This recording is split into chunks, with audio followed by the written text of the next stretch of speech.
Hi there! In this video, I'm going to share with you some tips and tricks on how to apply your new liquid foundation, the Serum Plus foundation that has skincare built inside of it. I absolutely love this foundation. It is doing wonders on my skin. I love that there's options to make it light, medium, or full coverage. I'm finding it really easy to use, and it gives a nice natural finish to my skin. But before we get into this, we need to talk about your face before you apply the foundation. So I'm going to put that aside and talk with you for a moment. Make sure that when you apply your makeup, you have clean skin. So if you're wearing it in the morning, make sure you give your face a little rinse. You apply your eye cream or your moisturizers or any of that great skincare. Let that sit in a little bit.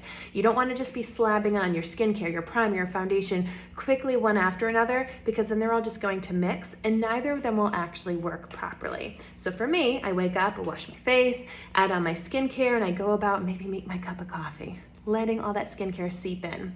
Then I will go and I will put on my face primer. Now, if you've never worn face primer before, get ready because it's going to blow your mind. If you've already worn it before, you know the magic of primer. But basically what primer does is it fills in all of those big pores and your fine lines that you have in your face. It helps fill it in so that way your makeup doesn't just seep in there and kind of pool.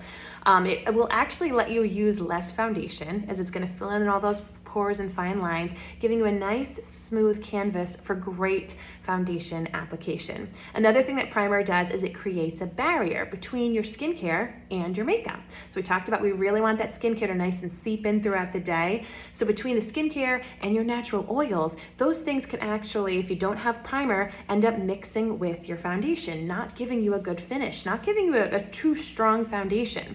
Oils on your face break down makeup.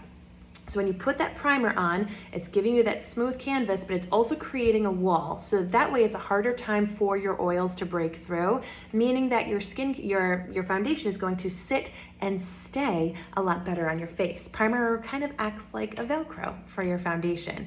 The thing with primer though, is it needs to be able to sit on your face for at least 3 minutes. I do at least 3 to 5 minutes. Now, if you're factoring that into your morning routine, particularly if you're someone like me and you've got a busy morning routine, you may need to tweak the order of when you do it. I almost think of primer as part of my skincare step. So I do my skincare, I let it sit in a little bit, I then go back and I apply my face primer. After that, I might get dressed. I might go brush my teeth. I might go do my hair. I want to let that primer really sit on my face so that it has the time to create that barrier. If you put on your foundation too quickly, the two products, the primer and the foundation, are just going to mix together and really not give you the result that you're looking for. It's not going to be that strong Velcro. It's not going to fill in those pores and fine lines, and the foundation will end up kind of getting diluted with the primer. So I have already applied my primer several minutes ago, letting it sit on my face. It is good to go. There are different types of primers. There's a mattifying, a hydrating, and a regular primer. You just want to choose the one that's best for your skin. But I will tell you, when it comes to my using this foundation, the Serum Plus foundation, I love using the mattifying primer. It's really giving me great results. I do not apply the mattifying primer underneath my eyes, as I find that my eyes don't necessarily need a lot of primer. If anything, I might use hydrating primer under there. But as long as I've recently done my skincare routine and this is nice and hydrated, it's good to go. I find the mattifying primer on my under eye is a little too drying, but for the rest of my face, it's fantastic. So I've got my primer on. I'm ready to start applying my foundation. The thing with this foundation is there's foundation and skincare built inside of it. That's why it's called Serum Plus. And if you've ever just kind of taken the dropper out, you might even see a little bit of the separation of the product.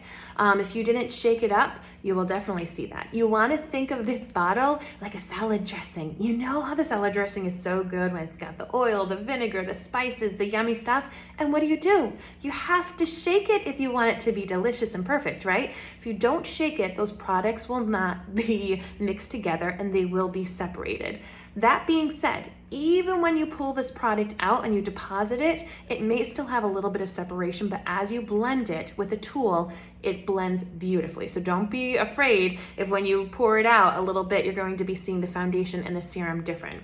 So you make sure it's perfectly closed. It's gonna almost be a flat top. When you open it, that top pops up, and what it does is it's going to pull in that perfectly mixed serum foundation into that little pipette. So I'll show you that once again. So I'd give it a really good shake, make sure it's tightly closed, give it a really good shake, shake up all that goodness. I'm ready to apply it, and it pops on up. There are a couple of ways that you can apply this product. Some people like to apply it straight to their tool. So some of the tools that we have that I would recommend just do it 2 tools. You can either use a damp blending bud. You're gonna see I just had it in a damp paper towel. Damp meaning I ran it under the water, squeezed it multiple times. It was soaking wet, squeezed out all the excess water. I even put it on the damp towel just to take out a little extra water, but it still is a little wet. It wasn't a damp towel, it used to be a dry towel. Now it's a damp towel. So you can take the dropper and apply a few drops right onto your blending bud and apply it directly that way. The other tool that I recommend with this product is a Kabuki brush. This is a really densely packed brush, densely meaning it's going to give you a lot of ability to have fuller coverage, and it's a flat topped brush. This is my favorite, but I also do love the blending bud. I love this slightly more, but the blending bud is also great. The thing that I do though is I don't apply the product right to the tool.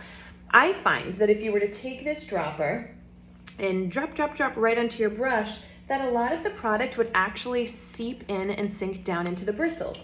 Or if you applied it directly to your sponge, it's gonna allow more time for it just to sink inside the sponge.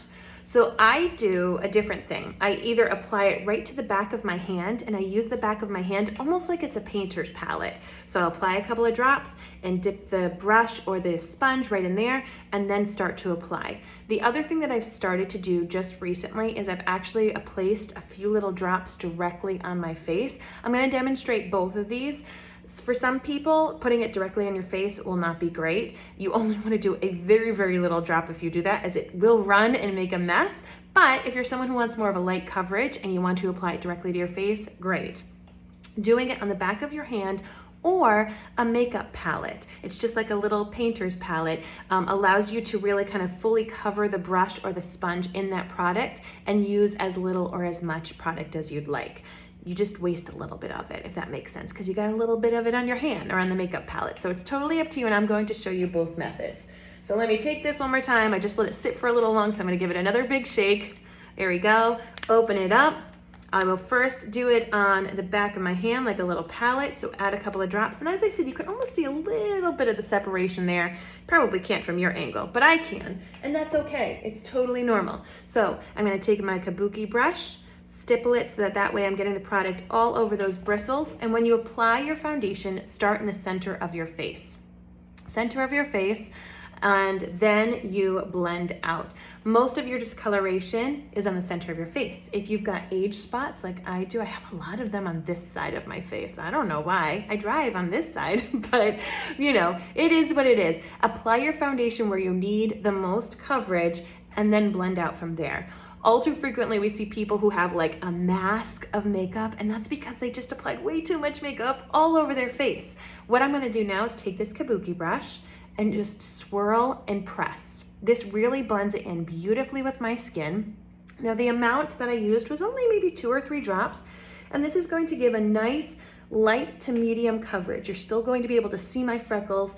You're still going to be able to see a lot of my skin and the natural coloring coming through, but it kind of just tones it down just a little bit. If I'm going for more of a natural look, I don't want to go too awfully glam, this is what I do. I just tones things down. I blend a little bit underneath my chin, a little onto my ears so I don't have any discoloration or anything like that, but it really makes a nice difference. If you don't have concealer, you can even do a little bit just like I did there under your eyes, even on your eyelid with whatever product is left, and it really creates a nice blank canvas for your skin.